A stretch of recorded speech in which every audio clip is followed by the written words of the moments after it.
നമുക്ക് DNC അങ്ങനെയുള്ള procedures ഒക്കെ ക്ലർഷിപ്പ് സമയത്ത്, ക്ലർഷിപ്പ് എന്ന് പറഞ്ഞാൽ ഇറ്റ്സ് നോട്ട് ഹൗസ് സർജൻസി, അതിന് മുമ്പുള്ളൊരു ഇതാണ്. അതിൽ നമുക്ക് ഇതെല്ലാം അവിടെ തന്നെ നമുക്ക് കിട്ടും, 4th ഇയറിൽ തന്നെ നമുക്ക് കിട്ടുന്നുണ്ട്. പിന്നാണ് നമ്മൾ ഇന്റേൺഷിപ്പിലേക്ക് പോകുന്നത്, ഹൗസ് സർജൻസിലേക്ക് പോകുന്നത്. പലരും പ്രൊമോട്ട് ചെയ്യപ്പെടുന്ന യൂണിവേഴ്സിറ്റികൾ പോലും ലിസ്റ്റ് ചെയ്യപ്പെടുന്നില്ല. ഇപ്പോൾ താഷ്കന്റ് മെഡിക്കൽ അക്കാഡമിയുടെ കേസ് നോക്കുകയാണെങ്കിൽ ചിലപ്പോൾ ഉണ്ടാവണമെന്നില്ല. ഇപ്പോൾ നെയിം ചേഞ്ചിങ്ങിൻ്റെ വിഷയം ആയിരിക്കാം. ഫിലിപ്പിലുണ്ടായിരുന്നുള്ള എക്സ്പീരിയൻസും തിരിച്ച് നാട്ടിൽ വന്നപ്പോൾ ഉണ്ടായ ഒരു ക്ലിനിക്കൽ സൈഡ് പറയുകയാണെന്നുണ്ടെങ്കിൽ, ആക്ച്വലി ഞാൻ പഠിക്കുന്ന സമയത്ത് എൻ്റെ ക്ലാസ്സിലൊരു 56-57 സ്റ്റുഡൻസ് ഉണ്ടായിരുന്നുള്ളൂ. അപ്പം നമ്മളൊരു മിക്സ്ഡ് ബാച്ച് ആയിരുന്നു. അതുകൊണ്ട് ഞങ്ങൾ 26 പേര് ഇന്ത്യൻസും ബാക്കിയുള്ള ഒരു ഫിലിപ്പിൻ നാഷണൽസും ആയിരുന്നു. അപ്പോൾ ഞങ്ങളുടെ ഒരു എക്സ്പോഷർ എന്ന് പറഞ്ഞാൽ ഒരു മിക്സ് ബാച്ച് ആയതുകൊണ്ട് തന്നെ ഞങ്ങൾക്കൊരു നല്ലൊരു എന്താ പറയുക, ഒരു നല്ലൊരു എക്സ്പോഷർ കിട്ടിയിട്ടുണ്ട് അവിടെ. ഇപ്പം നമുക്കിപ്പോൾ ഇംഗ്ലീഷ് സംസാരിക്കാത്തൊരു പേഷ്യൻ്റ് വന്നാൽ പോലും നമ്മുടെ കൂടെ ഒരു ഫിലിപ്പിനോ നമ്മുടെ ബാച്ച്മേറ്റ് ഉണ്ടാവും. അപ്പം അവരുടെ നമുക്കങ്ങനെ വന്നിട്ടില്ല ആക്ച്വലി. വളരെ റെയറായിട്ട് ഈ പ്രൊവിൻസിൽ നിന്നൊക്കെ വളരെ പഴയ മീൻസ് പ്രായമായ ആളുകൾ വളരെ കുറച്ച് പേര് വരുമ്പോൾ അവർക്ക് മാത്രമേ ഉള്ളൂ ഇങ്ങനെ ലാംഗ്വേജ് ഇഷ്യൂസ് വരുന്നത്. എന്നാൽ ഇംഗ്ലീഷ് സംസാരിക്കുന്ന പ്രായമായ അമ്മൂമ്മമാരൊക്കെ ഉണ്ട് അവിടെ. ഞാനൊക്കെ ഞെട്ടിപ്പോയിട്ടുണ്ട് പലപ്പോഴും പലരോടും സംസാരിക്കുമ്പോൾ. നമ്മൾ ഇംഗ്ലീഷ് തകാലോടെ ബ്രോക്കൺ തകാലോ പറയുമ്പോൾ അവരിങ്ങോട്ട് നല്ല രീതിയിൽ ഇംഗ്ലീഷ് സംസാരിക്കും. ഞങ്ങൾ തന്നെ ഞെട്ടിപ്പോയിട്ടുണ്ട്, ഇത്ര വയസ്സായ അമ്മച്ചി ഇങ്ങനെ ഇംഗ്ലീഷ് സംസാരിക്കുന്നുണ്ട്. ശരിക്കും നമ്മളങ്ങനെ നമുക്ക് ലാംഗ്വേജ് ഇഷ്യൂസ് ഉണ്ടായിട്ടില്ല. അപ്പോൾ ഇൻ കേസ് വന്നാൽ പോലും ഇവരുണ്ടായിരുന്നതുകൊണ്ട് നമുക്ക് കമ്മ്യൂണിക്കേഷൻ ഗ്യാപ്പ് വന്നിട്ടില്ല. പിന്നെ ക്ലിനിക്കൽ എക്സ്പോഷർ എന്ന് പറഞ്ഞാൽ നമുക്ക് ഹാൻഡ്സ് കിട്ടും. നമുക്കിപ്പം ക്ലർഷിപ്പിൽ തന്നെ നമുക്ക് ഇപ്പം ചെറിയ പ്രൊസീജിയേഴ്സ് ആണെങ്കിൽ ഇപ്പം ENDA, അതുപോലെ തന്നെ ഫോളീസ്, കാത്തീട്രൈസേഷന് അല്ലെങ്കിൽ ആർട്ട് ഇടുക, അങ്ങനെ ബേസിക് എല്ലാ കാര്യങ്ങളും നമ്മൾ ക്ലർഷിപ്പിൽ തന്നെ പഠിക്കും. ഇപ്പം ഈവൻ വൂണ്ട് ഡ്രസ്സിങ് ഒക്കെ നമ്മളെ ഏൽപ്പിക്കാറുണ്ട്. ഇപ്പം ചില സർജിക്കൽ സൈറ്റുകളെ ഒക്കെ നമ്മൾ ചെയ്യാറുണ്ട്. ക്ലർക്സ് ആണ് അവിടെ ചെയ്യുന്നത്. പിന്നെ ഇൻറ്റേൺഷിപ്പ് വരുമ്പോൾ കുറച്ചുകൂടി അഡ്വാൻസ് ആയിട്ട് നമുക്ക് മീൻസ് ചെസ്റ്റ് ട്യൂബ് ഇടാനും ഒക്കെ ചെയ്യാൻ ശ്രമിക്കും. ചെറിയ മൈനർ സർജറികളൊക്കെ തരും. അതായത് ചിലപ്പോൾ ഒരു ആപ്സസ് എടുത്ത് കളയുക, അല്ലെങ്കിൽ ഒരു എന്തെങ്കിലും സിസ്റ്റ് എടുത്ത് കളയുക, അങ്ങനെയുള്ള ചെറിയ പ്രൊസീജിയേഴ്സും ഒക്കെ തരും. പിന്നെ ഈവൻ മേജർ സർജറിയിലൊക്കെ കയറുമ്പോൾ നമുക്ക് ക്ലർഷിപ്പിൽ തന്നെ ഞാൻ ഇപ്പം പല ലാപ്രോസ്കോപ്പിക് പ്രൊസീജിയേഴ്സ് അസിസ്റ്റ് ചെയ്തിട്ടുണ്ട്. സർജൻസ് നമ്മളെ പഠിക്കാനായിട്ട് നമുക്ക് മീൻസ് കംപ്ലീറ്റ്ലി നമ്മളെ ഏൽപ്പിക്കുമെന്നല്ല, വി ക്യാൻ അസിസ്റ്റ്. അപ്പം ഒരു ക്രേനിയോട്ടമി ആയാലും, ക്രേനിയോട്ടമിയിൽ അങ്ങനെ ക്ലർക്സുകളെ കയറ്റാറില്ല, എന്നാലും കുറച്ചുകൂടെ നമുക്ക് അവരുടെ കൂടെ നിന്ന് കാണാം. സ്റ്റെറൈൽ ആയിട്ട് കാര്യങ്ങൾ നമ്മൾ ഡ്രസ്സ് ചെയ്തിട്ടുണ്ടെങ്കിൽ നമുക്ക് അവിടെ കൂടെ പോയി നിൽക്കാം, സൈഡിൽ മാറി നിന്ന് കാണാം. അങ്ങനെ നമുക്ക് നല്ലൊരു എക്സ്പോഷർ ആയിരുന്നു അവിടെ. ഈവൻ ക്ലർഷിപ്പ് സമയത്ത് തന്നെ ഞങ്ങൾ സിസേറിയന് അസിസ്റ്റ് ചെയ്തിട്ടുണ്ട്. പിന്നെ ഞങ്ങൾ ഇൻഡിവിജ്വലി ലേബർ, നോർമൽ വജൈനൽ ഡെലിവറിയൊക്കെ എടുത്തിട്ടുണ്ട്. നമുക്ക് DNC അങ്ങനെയുള്ള പ്രൊസീജിയേഴ്സ് ഒക്കെ ക്ലർഷിപ്പ് സമയത്ത്, ക്ലർഷിപ്പ് എന്ന് പറഞ്ഞാൽ ഇറ്റ്സ് നോട്ട് ഹൗസ് സർജൻസി, അതിന് മുമ്പുള്ളൊരു ഇതാണ്. അതിൽ നമുക്ക് ഇതെല്ലാം അവിടെ തന്നെ നമുക്ക് കിട്ടും, 4th ഇയറിൽ തന്നെ നമുക്ക് കിട്ടുന്നുണ്ട്. പിന്നാണ് നമ്മൾ ഇന്റേൺഷിപ്പിലേക്ക് പോകുന്നത്, ഹൗസ് സർജൻസിലേക്ക് പോകുന്നത്. അപ്പം ഞാൻ പറയില്ല, ഇതെല്ലാം ചെയ്യുന്നതുകൊണ്ട് തന്നെ നമുക്കൊരു നല്ലൊരു ക്ലിനിക്കൽ എക്സ്പോഷറാണ് കിട്ടുന്നത്. ഇവിടെ വരുമ്പോൾ സുഹേൽ ചോദിച്ച ചോദ്യത്തിലേക്ക് വരാനായിട്ട് കുറേ സമയം എടുത്തു. പക്ഷെ എന്നാൽ പോലും ഇതെല്ലാം ചെയ്യുന്നതുകൊണ്ട് ഇവിടെ വന്നപ്പോൾ നമുക്ക് അങ്ങനെ വലിയൊരു ബുദ്ധിമുട്ടുണ്ടായിട്ടില്ല. നമുക്കൊരു ഓൾറെഡി എന്താണ് സംഭവിക്കുന്നതെന്ന് അറിയാം.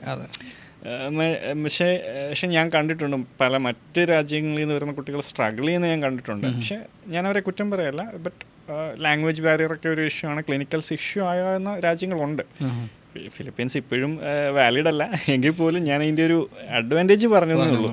പക്ഷേ ലാംഗ്വേജ് ഒരു മെയിൻ ഒരു ബാരിയറാണ്. പക്ഷേ ലാംഗ്വേജ് ഇപ്പം നമ്മളിപ്പോൾ ചൈനയിലൊക്കെ ആയിരുന്നെങ്കിൽ നേരത്തെ ചൈനീസ് ലാംഗ്വേജ് അവർ പഠിപ്പിക്കുന്നുണ്ട്.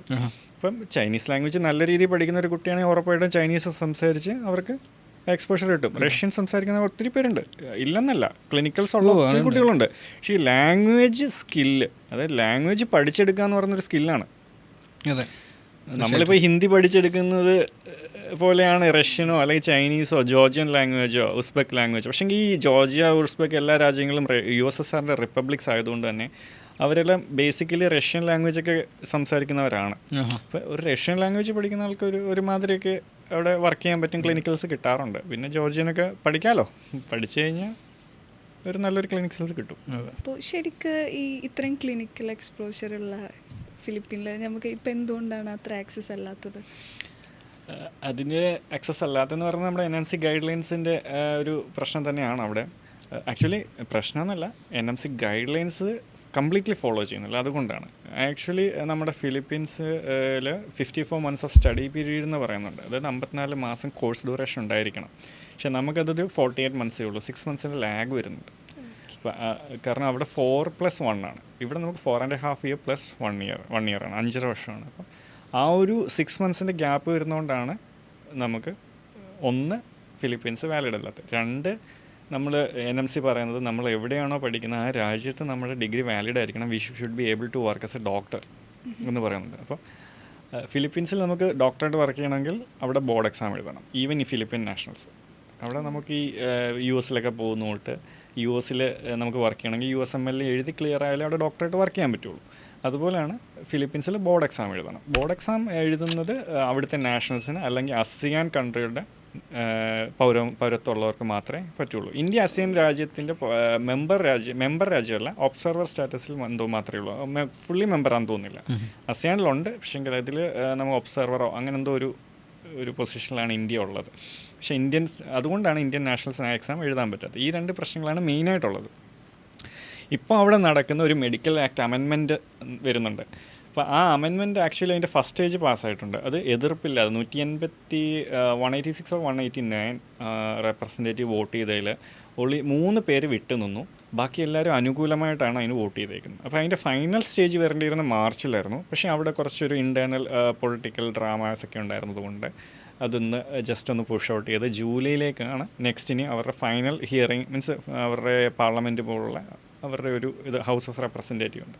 അപ്പോൾ അവിടെ അല്ലെങ്കിൽ സെനേറ്റിൽ അവിടെ പ്രസൻറ്റ് ചെയ്യുന്നത്, അത് ജൂലൈയിൽ അത് അക്സെപ്റ്റ് ആയി കഴിഞ്ഞാൽ നമുക്ക് തിരിച്ചു പോകും. കാരണം ആ അമെൻമെൻറ്റ് വന്നു കഴിഞ്ഞാലുള്ള ഗുണമെന്ന് പറഞ്ഞാൽ ഇന്ത്യൻ നാഷണൽസിന്, ഫിലിപ്പീൻസിൽ മെഡിസിൻ പഠിക്കുന്ന ഇന്ത്യൻ നാഷണൽസിന് ബോർഡ് എക്സാം എഴുതാം, ഫോറിൻ നാഷണൽസിന് അവിടുത്തെ ബോർഡ് എക്സാം എഴുതാം എന്നൊരു നിയമം വരുന്നുണ്ട്. പിന്നെ ഈ ഡ്യൂറേഷനും സോൾവ് ആയി കിട്ടും. അതായത് 54 മന്ത്സ് അവർ അമെൻമെൻറ്റ് വരുമ്പോൾ കംപ്ലീറ്റ്ലി അവരുടെ സിലബസ് എല്ലാം മാറും. അപ്പോൾ അത് കുറച്ച് ലീഗലാവും. പിന്നെ നമ്മുടെ സ്റ്റുഡൻസിന് പോകാം, സ്ട്രോങ് ആയിട്ട് പോകും. പക്ഷെ അത് ഉള്ളത് കൊണ്ടാണ് ഇപ്പോഴും അതൊരു നമ്മൾ അഡ്മിഷൻസ് ആരും അങ്ങോട്ട് എടുക്കാത്ത, ഇന്ത്യൻ നാഷണൽസ് അങ്ങോട്ട് അഡ്മിഷൻ എടുക്കാത്ത.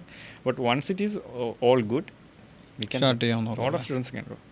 ശരിക്ക് നമ്മളൊരു MBBS സ്റ്റഡി അബ്രോഡ് നോക്കുന്ന സമയത്ത് കൺട്രി അല്ലെങ്കിൽ യൂണിവേഴ്സിറ്റി ചൂസ് ചെയ്യുമ്പോൾ എന്തൊക്കെ കാര്യങ്ങൾ ശ്രദ്ധിക്കേണ്ടത്? ആക്ച്വലി അതൊരു വലിയൊരു ക്വസ്റ്റ്യനാണ്.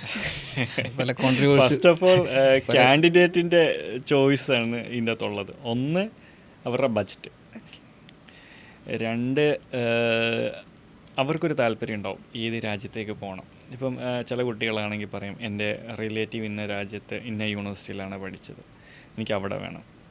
അല്ലെങ്കിൽ ചിലർ പറയും എനിക്ക് ഇന്ന കൺട്രി പോയാൽ മതി, അവിടെ ഇന്ന ബെനിഫിറ്റ്സ് ഉണ്ടല്ലോ. അങ്ങനെ സ്റ്റുഡൻറ്റിൻ്റെ ചോയ്സാണ് കൂടുതലും. പക്ഷെങ്കിൽ ബേസിക്കലി നമ്മളിപ്പോൾ ഏത് രാജ്യത്ത് പോയാലും നമ്മൾ പഠിക്കുന്നത് മെഡിസിനാണ്.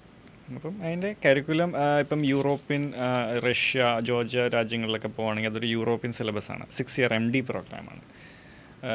ഈ പറഞ്ഞ നേപ്പാൾ, ബംഗ്ലാദേശ്, ചൈനയൊക്കെ MBBS program. Philippines also BS MD പ്രോഗ്രാമാണ്. അപ്പോൾ അങ്ങനെ ഒരു കോഴ്സ് ഡ്യൂറേഷൻ്റെ വ്യത്യാസം വരുന്നുണ്ട് പല രാജ്യങ്ങളിൽ. ഇപ്പം ചൈനയൊക്കെയാണെങ്കിൽ 5.5 വർഷമേ ഉള്ളൂ, ഇപ്പം നേപ്പാളാണെങ്കിൽ 5.5 വർഷം, ബംഗ്ലാദേശ് 5.5 വർഷം, ഫിലിപ്പീൻസ് 6.5, ഇപ്പം ഈജിപ്റ്റാണെങ്കിൽ 7 വർഷമാണ്. അവിടെ MBBCH എന്ന് പറഞ്ഞൊരു ഡിഗ്രിയാണ് വരുന്നത്. 2 വർഷം ഹൗസ് സർജൻസി വരുന്നുണ്ട്. പിന്നെ ബൾഗേറിയ, മൊൾഡോവ, പോളണ്ട് ഈ രാജ്യങ്ങളെല്ലാം 6 ഇയർ MD പ്രോഗ്രാമാണ്. Iran I think 6 year MD program. അങ്ങനെ ഡ്യൂറേഷൻ ചൂസ് ചെയ്യുന്നവരുണ്ട്, പിന്നെ കൺട്രി ചൂസ് ചെയ്യുന്നവരുന്നുണ്ട്, ബജറ്റ് ഈസ് ഓൾവേസ്. കാരണം ഇപ്പോഴത്തെ കാലത്ത് ഏറ്റവും കൂടുതൽ കുട്ടികൾ മിഡിൽ ക്ലാസ് ഫാമിലീസിൽ നിന്നാണ് പോകുന്നത്. മിഡിൽ ക്ലാസ് ഫാമിലീസിൽ നിന്ന് വരുന്നവരെന്ന് പറയുമ്പോൾ ഒരു ഒന്നീ സർക്കാർ ജോലിക്കാർ, അല്ലെങ്കിൽ എന്തെങ്കിലും ചെറിയ ബിസിനസ് ചെയ്ത് ജീവിക്കുന്ന ആളുകളുടെ മക്കൾ, അങ്ങനെയൊക്കെ ഉള്ളവരായിരിക്കും വരുന്നത്. അപ്പോൾ അവർക്കൊരു ബജറ്റ് എപ്പോഴും ഒരു വിഷയമാണ്. പിന്നെ ആ ബജറ്റിനൊപ്പം അവർ നോക്കുന്നത് നല്ല ക്വാളിറ്റി എഡ്യൂക്കേഷൻ ഉണ്ടായിരിക്കണം. കൂടാതെ അവർ നോക്കുന്നത് നല്ല കോളേജ് ആയിരിക്കണം, ഇൻ്റർനാഷണലി അക്രഡിറ്റഡ് പ്രോഗ്രാം ആയിരിക്കണം, അങ്ങനെയൊക്കെ നോക്കി വരുന്നുണ്ട്. അപ്പോൾ ഇങ്ങനെ കുറേ ചോയ്സസ് ആണ് കൺട്രി ചൂസ് ചെയ്യുമ്പോൾ അവർ നമുക്ക് തരുന്നത്. അപ്പോൾ നമ്മൾ ബജറ്റ് പറയുകയാണെങ്കിൽ ഇപ്പോൾ റഷ്യയൊക്കെ എന്ന് പറഞ്ഞാൽ വാർ നടക്കുന്നുണ്ടെങ്കിൽ പോലും റഷ്യയൊക്കെ നല്ലൊരു ചോയ്സാണ്. കാരണം റഷ്യ, നമ്മുടെ ഇന്ത്യൻ നാഷണൽസ് ആദ്യം പോയി തുടങ്ങിയത് റഷ്യയിലാണ് പണ്ട് മുതൽ. കാരണം നമുക്ക് പണ്ട് 1991 മുമ്പ് USSR ആയിരുന്ന സമയത്ത് ഇന്ത്യൻ നാഷണൽസിന് സ്കോളർഷിപ്പ്, ഫുള്ളി സ്കോളർഷിപ്പിൽ നമുക്ക് അവർ മെഡിസിൻ പ്രോഗ്രാം ഓഫർ ചെയ്യുന്നുണ്ടായിരുന്നു. നമ്മൾ ഫീസൊന്നും അടയ്ക്കണ്ട. ആ രീതിയിൽ നമുക്ക് ഇന്ത്യക്ക് ഓഫർ ചെയ്യുന്ന ഒരു ഇപ്പോഴായാലും ഫീസ് കുറവ് തന്നെയാണ് അല്ലേ? ഇപ്പോഴും ഫീസ് ഹൈക്ക് ഇപ്പം സ്കോളർഷിപ്പ് ഇല്ല. അത് USSR ആയിരുന്ന സമയത്ത്, അതായത് കമ്മ്യൂണിസ്റ്റ് റഷ്യ ആയിരുന്ന സമയത്ത്. അപ്പോൾ അതിനുശേഷം ഫീസ് വന്നു. കമ്പാരിറ്റീവ്ലി ഒരു ഹൈക്കിങ് പറയാനില്ല, എനിക്ക് തോന്നുന്നു വലിയൊരു ഫീസ് പറയാൻ പറ്റില്ല. പക്ഷേ അവിടെ ഫീസുള്ള കോളേജുകളുണ്ട്. ഇപ്പം സെൻറ്റ് പീറ്റേഴ്സ് അല്ലെങ്കിൽ മോസ്കോ ഇങ്ങനെയുള്ള യൂണിവേഴ്സിറ്റികൾ എന്ന് പറഞ്ഞാൽ അവിടുത്തെ ടോപ്പ് യൂണിവേഴ്സിറ്റികളാണ്. അവിടെ ഒരു 10 ലക്ഷം 9 ലക്ഷം രൂപ ഫീസ് പെർ ഇയർ വരുന്നുണ്ട്. എന്നാൽ ഒരു 1.5 ലക്ഷം രൂപ 1.25 ലക്ഷം രൂപ പെർ സെമസ്റ്റർ ഫീസ് വരുന്ന കോളേജുകളും റഷ്യയിലുണ്ട്. അപ്പോൾ ചോദിക്കും ഇതെന്താ വ്യത്യാസം വരുന്നത്? അത് റാങ്കിങ്ങിൻ്റെ അടിസ്ഥാനത്തിൽ മനസ്സിലാവണം. അപ്പോൾ ഡിമാൻഡ് കൂടുന്നിടത്ത് ഫീസ് കൂടും. മോസ്കോ എന്നൊക്കെ പറഞ്ഞാൽ ഇവിടുത്തെ എയിംസ് പോലുള്ള അവിടുത്തെ ടോപ്പ് യൂണിവേഴ്സിറ്റികളാണ്. റാങ്കിങ്ങും ഒക്കെയുള്ള യൂണിവേഴ്സിറ്റികളാണ്. സെൻറ്റ് പീറ്റേഴ്സ്ബർഗൊക്കെ ഓൾഡസ്റ്റ് യൂണിവേഴ്സിറ്റികളാണ് അതൊക്കെ. പിന്നെ എല്ലാം ബേസിക്കലി നോക്കുകയാണെങ്കിൽ എല്ലാം റഷ്യൻ കോളേജസ് എന്ന് പറഞ്ഞാൽ മുഴുവൻ ഗവൺമെൻറ് കൺട്രോൾഡാണ്. അപ്പം അവരുടെ സിസ്റ്റം എല്ലാം ഒരു അക്കാഡമിക്സ് എല്ലാം സെയിം ആയിരിക്കും, വ്യത്യാസമൊന്നും വരില്ല. ടീച്ചിങ്ങും നല്ല രീതിയിലാണ്, എല്ലാം ഗവൺമെൻറ് പ്രോസസ്. ലോകത്തെ ആദ്യം മെഡിസിൻ സോഷ്യലൈസ് ചെയ്തൊരു കൺട്രിയാണ് റഷ്യ. അവിടെ മെഡിസിന് നമുക്ക് പ്രൈവറ്റ് കോളേജുകളൊന്നുമില്ല, എല്ലാം ഗവൺമെൻറ്റാണ്. റഷ്യൻ ഗവൺമെൻറ്റിൻ്റെയാണ്. അപ്പം കമ്മ്യൂണിസ്റ്റ് കാലം മുതലേ അവരങ്ങനെ. അപ്പോൾ അതുകൊണ്ട് തന്നെ ഇപ്പം പ്രൈവറ്റ് ഉണ്ടോയെന്ന് എനിക്കറിയില്ല. അടുത്ത കാലം വരെ ഉണ്ടെന്ന് എനിക്കറിയില്ലായിരുന്നു. പുതുതായിട്ട് ഉണ്ടോയെന്ന് എനിക്കറിയില്ല. അപ്പോൾ അതുകൊണ്ട് തന്നെ നല്ലൊരു എഡ്യൂക്കേഷൻ ഉണ്ട്. പിന്നെ വാർ അഫക്റ്റഡ് കൺട്രി ആണെന്ന് പറഞ്ഞ് കുറച്ച് പേരൻസ് വിടാറില്ല. അപ്പം നമ്മളിപ്പോൾ റീസെൻ്റ്ലി ഇപ്പം നമ്മുടെ ഈ കാശ്മീരിൽ നടന്ന ഇഷ്യൂ പറയുകയാണെങ്കിൽ നമ്മളിപ്പോൾ കേരളത്തുകാർക്ക് ഡയറക്റ്റ്ലി അതിൽ ഇൻവോൾവ് അല്ലെങ്കിൽ നമുക്കത് അഫക്റ്റഡ് അല്ല. അതുപോലെയാണ് ഇപ്പോൾ റഷ്യ ഉക്രൈൻ വോർ നടക്കുന്ന ആ ഒരു ബോർഡർ ഏരിയ അല്ലെങ്കിൽ അതിന് അഡ്ജസ്റ്റൻ്റ് ആയിട്ടുള്ള ഏരിയകളിലൊക്കെ വിഷയങ്ങളുണ്ട്. പക്ഷേ മറ്റ് പോർഷൻസിലേക്ക് അത് അഫക്റ്റഡ് അല്ല. സേഫ്റ്റി ഇഷ്യൂസ് കൺസേൺ ആവേണ്ട ആവശ്യമില്ല. പക്ഷേ ലോകത്തെ ഏറ്റവും ബിഗ്ഗസ്റ്റ് കൺട്രിയാണ് റഷ്യ. അതെ, നമ്മൾ ഗ്ലോബ് എടുത്ത് നോക്കി കഴിഞ്ഞാൽ ഇവിടെ നിന്ന് ഇങ്ങനെ ചുറ്റിക്കഴിഞ്ഞാൽ ഒരു മുക്കാൽ ഭാഗം ഇങ്ങനെ റൗണ്ട് ചെയ്ത് ഒരു കംപ്ലീറ്റ്ലി കവർ ചെയ്തെടുക്കുന്ന വലിയൊരു രാജ്യമാണ്. അപ്പോൾ they will be always safe, issues ഒന്നുമില്ല. അപ്പോൾ അങ്ങനെയുള്ളിടത്ത് പോകാം, റഷ്യ പോകാം. പിന്നെ ലോ ബഡ്ജറ്റ് പറയുകയാണെങ്കിൽ പിന്നുള്ളത് നമുക്കിപ്പം കിർഗിസ്ഥാൻ ഒരു ലോ ബഡ്ജറ്റ് കൺട്രിയാണ്. ഈ പറഞ്ഞോട്ട് 1.25 ലക്ഷം രൂപ മുതലുള്ള ഫീസ് സ്ട്രക്ചർ അവിടെയുണ്ട്. ഉസ്ബെക്കിസ്ഥാൻ നോക്കുവാണെങ്കിൽ ഒരു 1.5. ജോർജിയ നോക്കുവാണെങ്കിലും ഒരു 1.5-1.25 പെർ സെമസ്റ്ററാണ് ഞാൻ പറയുന്നത്. പെർ സെമസ്റ്റർ ഫീസ് വരുന്നുണ്ട്. കസക്കിസ്ഥാനും അതുപോലെ തന്നെ. അങ്ങനെ ഈജിപ്റ്റ് വരുമ്പോൾ നമുക്ക് ഏതാണ്ടൊരു ഏകദേശം ഒരു 3.5 ലക്ഷം രൂപ per year. Same, almost same ആണ്. ഇതൊക്കെ ഒരു ബഡ്ജറ്റ്, എല്ലാ രാജ്യത്തും ബഡ്ജറ്റ് കോളേജസ് ഉണ്ട്. അപ്പം പക്ഷേ ഇന്ത്യക്ക് ചില രാജ്യങ്ങളിൽ ഒരിക്കലേ ഉള്ളൂ. ഇപ്പം റഷ്യയൊക്കെ സെപ്റ്റംബറിൻ്റെയൊക്കെ മാത്രമേ ഉള്ളൂ. ഉസ്ബെക്കിസ്ഥാൻ സെപ്റ്റംബർ, അതുപോലെ തന്നെ ജൂലൈ 2 ഇന്ത്യക്ക് വരുന്നുണ്ട്. അങ്ങനെ ഫെബ്രുവരി ഇൻടേക്കും വരുന്നുണ്ട്. ഇപ്പോൾ നേരത്തെ പറഞ്ഞ പോലെ റഷ്യയിൽ ഫീസ് കൂടുതലുണ്ടാകുമ്പോൾ ഒരു സ്റ്റാൻഡേർഡ് മാറുന്നുണ്ട്. ഫീസ് കുറയുന്നുണ്ട്. ഇപ്പോൾ തമിഴ്നാട് ഏരിയയിലൊക്കെ, കർണാടക ഏരിയയിലൊക്കെ കൂടുതൽ റഷ്യ കൺട്രീസിലുമായി പോകുന്നവരാണ് സ്റ്റഡീസിന്. കൂടുതലും ഞാൻ കണ്ടിട്ടുള്ള അങ്ങനെയാണ്. അവർ ഏറ്റവും കുറഞ്ഞ ഫീസിലും പഠിക്കുന്നവരുണ്ട്, കൂടുതലും ഉണ്ട്. അപ്പോൾ ഈ കുറഞ്ഞ ഫീസ് അത് അവരുടെ അക്രഡിറ്റേഷനെ ബാധിക്കുന്നുണ്ട്, റെക്കഗ്നീഷൻ അതല്ലെങ്കിൽ ഡോക്ടർ നേരത്തെ പറഞ്ഞ പോലെ. അങ്ങനെ അക്രഡിറ്റേഷനെ ബാധിക്കുന്നതെന്ന് ചോദിച്ചാൽ ബേസിക്കലി നമ്മൾ നോക്കേണ്ട ECFMG, അതുപോലെ GMC അല്ലെങ്കിൽ NMC റെക്കഗ്നൈസേഷൻ ഒക്കെ അങ്ങനെയാണ് നമ്മൾ ചിന്തിക്കേണ്ടത്. അപ്പം NMC പറയുന്നതനുസരിച്ച് ഇന്ത്യയിൽ നിന്ന് പോകുന്ന കുട്ടികൾ ഒരു നല്ലൊരു ശതമാനം ഇന്ത്യ പ്രാക്ടീസ് ചെയ്യാനാണ് താല്പര്യപ്പെടുന്നത്. അപ്പം വളരെ കുറച്ച് ആളുകളേ ഉള്ളൂ UK പോകണം അങ്ങനെ, അല്ലെങ്കിൽ വെസ്റ്റേൺ കൺട്രീസിൽ പോയി സെറ്റിൽ ആകണം, അല്ലെങ്കിൽ മിഡിൽ ഈസ്റ്റിൽ പോകണം എന്നുള്ളത്. അപ്പം അങ്ങനെയുള്ളവർക്ക് അക്രഡിറ്റേഷനെ പറ്റി നല്ല രീതിയിൽ നോക്കണം. ഇപ്പോൾ അവർ UK പോകുന്നെങ്കിൽ GMC രജിസ്ട്രേഷൻ, അല്ലെങ്കിൽ ഓസ്ട്രേലിയയിലാണ് പോകുന്നെങ്കിൽ AMCയുടെ അക്രഡിറ്റേഷനുള്ള യൂണിവേഴ്സിറ്റി ആണോ, അല്ലെങ്കിൽ ECFMG US-ൻ്റെ ആണ് ECFMG അങ്ങനെയുള്ളത് ഒക്കെ നോക്കണം. അപ്പോൾ ബേസിക്കലി എല്ലാ മെഡിക്കൽ കോളേജും WHO ലിസ്റ്റഡ് ആണോ എന്ന് നോക്കണം. പിന്നെ അതാത് കൺട്രിയിൽ ആ മെഡിക്കൽ കോളേജ് വാലിഡ് ആണോ, അവിടുന്ന് പഠിക്കുന്ന കുട്ടികൾ അവിടെ പ്രാക്ടീസ് ചെയ്യുന്നുണ്ടോ എന്നുള്ളത് നമ്മൾ നോക്കണം. അത് നമുക്കിപ്പം ഇപ്പോൾ ഒരു കൺട്രി ആ കൺട്രി, അതായത് നമ്മൾ പോകാൻ ഉദ്ദേശിക്കുന്ന മെഡിക്കൽ കോളേജിൽ അവിടുത്തെ നാഷണൽസ് പഠിക്കുന്നുണ്ടോ എന്നുള്ളത് നമ്മൾ ചോദിച്ചറിയേണ്ടതാണ്. അത് വലിയൊരു ഫാക്ടറാണ്. കാരണം NMC പറയുന്നത് നമ്മൾ ഏത് രാജ്യത്താണോ പോകുന്നത് ആ രാജ്യത്ത് നാഷണൽസ് ആ കോളേജിൽ പഠിക്കുന്നുണ്ടോ, അവർ പഠിക്കുന്ന അതേ കോഴ്സാണ് നമ്മളും പഠിക്കുക. സെയിം ഡ്യൂറേഷൻ, സെയിം വ്യത്യാസം വരാൻ പാടില്ല. ഇപ്പോൾ സെപ്പറേറ്റ് ബാച്ച് ആണോ എന്നുള്ളതിലല്ല, ആ കോളേജിൻ്റെ അണ്ടറിൽ അതാത് രാജ്യത്തെ നാഷണൽസ് പഠിക്കുന്നുണ്ടോ, അവർ ക്വാളിഫൈഡ് ആണോ അവരുടെ രാജ്യത്ത് വർക്ക് ചെയ്യാൻ. അങ്ങനെയുള്ള മെഡിക്കൽ കോളേജാണെങ്കിൽ NMCയെ സംബന്ധിച്ചിടത്തോളം നോ ഇഷ്യൂ. അത്രേ ഉള്ളൂ. പിന്നെ ഈ ഡോംസിൻ്റെ ലിസ്റ്റ് ചെയ്യപ്പെടുന്ന അത് എന്താണ് ഡോക്ടർ അതിൽ അഭിപ്രായം? കാരണം ഇപ്പോൾ പലരും പ്രൊമോട്ട് ചെയ്യപ്പെടുന്ന യൂണിവേഴ്സിറ്റികൾ പോലും ലിസ്റ്റ് ചെയ്യപ്പെടുന്നില്ല. ഇപ്പോൾ താഷ്കന്റ് മെഡിക്കൽ അക്കാഡമിയുടെ കേസ് നോക്കുകയാണെങ്കിൽ ചിലപ്പോൾ ഉണ്ടാവണമെന്നില്ല. ഇപ്പോൾ നെയിം ചേഞ്ചിങ്ങിൻ്റെ വിഷയം ആയിരിക്കാം അല്ലേ? നെയിം ചേഞ്ചിൻ്റെ വിഷയത്തിൽ വരാറുണ്ട്. ഇപ്പം താഷ്കന്റ് മെഡിക്കൽ അക്കാദമി എന്ന് അല്ലെങ്കിൽ പീഡിയാട്രിക് ദന്തലെല്ലാം കൂടെ ചേർന്ന് ഇപ്പം താഷ്കന്റ് സ്റ്റേറ്റ് മെഡിക്കൽ അക്കാദമി പേര് ചേഞ്ച് ചെയ്യുന്നുണ്ട്. അപ്പോൾ പേര് ചേഞ്ച് ചെയ്യുമ്പോൾ ഒരു നെയിം അപ്ഡേഷന് കൊടുക്കും. നെയിം അപ്ഡേഷന് കൊടുക്കുമ്പോൾ ഇപ്പം ഇൻ്റർനാഷണൽ സ്റ്റുഡൻസിനെ സംബന്ധിച്ചിടത്തോളം ഇതൊക്കെ ഇവർ നോക്കുന്നൊരു കാര്യമാണ്. അപ്പോൾ അവരെ സംബന്ധിച്ചിടത്തോളം ഇൻ്റർനാഷണൽ സ്റ്റുഡൻസിനെ അക്സെപ്റ്റ് ചെയ്യുന്ന ഒരു ഇൻസ്റ്റിറ്റ്യൂട്ട് എന്ന് പറയുമ്പം അവർ ആ ഒരു ക്രൈറ്റീരിയ ഫോളോ ചെയ്ത് അല്ലെങ്കിൽ ആ ക്രൈറ്റീരിയയിൽ പെടാൻ ഉദ്ദേശിക്കും. മീൻസ് എന്താ ഡോംസിൽ വേണം എന്ന് അവരുടെ മാനേജ്മെൻറ്റിനും താല്പര്യമുണ്ട്. അപ്പോൾ അവർ നെയിം അപ്ഡേഷൻ കൊടുക്കുമ്പോൾ അപ്ഡേറ്റ് ആകുന്ന സമയങ്ങളിൽ ഒരുപക്ഷെ നമ്മൾ നോക്കിക്കഴിഞ്ഞാൽ ഉണ്ടാവില്ല. പക്ഷേങ്കിൽ TMAക്ക് അക്രഡിറ്റേഷൻ ഉള്ളൊരു ഡോംസിലുള്ളൊരു സ്ഥാപനമാണ്. അപ്പോൾ അത് നെയിം ചേഞ്ചിൻ്റെ ഭാഗമായിട്ടുള്ളൊരു ചെറിയൊരു പ്രോസസ്സിങ് ടെമ്പററി വാനിഷ് ആയിട്ടുണ്ട്. ഇപ്പം പല കുട്ടികളും ചോദിക്കുന്നത് തന്നെയാണ്, അത് ഐ ലിസ്റ്റിലില്ലല്ലോ, അത്യാവശ്യം നമ്മളീ പറഞ്ഞ അക്രഡിറ്റേഷൻസ് എല്ലാം ഉള്ള യൂണിവേഴ്സിറ്റി നിങ്ങൾ ലിസ്റ്റ് ചെയ്തിട്ടില്ലല്ലോ. അപ്പോൾ നിങ്ങൾ തന്നെയുള്ള പറഞ്ഞ DOMS എന്ന വെബ്സൈറ്റിൽ സെർച്ച് ചെയ്താൽ മതി. അപ്പോൾ ഈ പറഞ്ഞ പോലെ തന്നെ ആയിരിക്കാം ചില ഡിലേസ് ഉണ്ടാവും. ഇപ്പം റീസെൻ്റ്ലി തിമൂറിൽ ഒത്തിരി കുട്ടികൾ പോയി തുടങ്ങിയിട്ടുണ്ട്. തിമൂർ എന്ന് പറയുന്നത് അറിയാമല്ലോ, പുതിയൊരു ഡെസ്റ്റിനേഷനാണ് ഇന്ത്യൻ സ്റ്റുഡൻസിനെ സംബന്ധിച്ചിടത്തോളം. ഫിലിപ്പീൻസൊക്കെ ചെറിയ തോതിൽ ഔട്ടായപ്പം തിമൂറിലേക്ക് പോയി. തിമൂറിലാണ് ഇപ്പോൾ നമുക്ക് ഏറ്റവും ഷോർട്ടസ്റ്റ്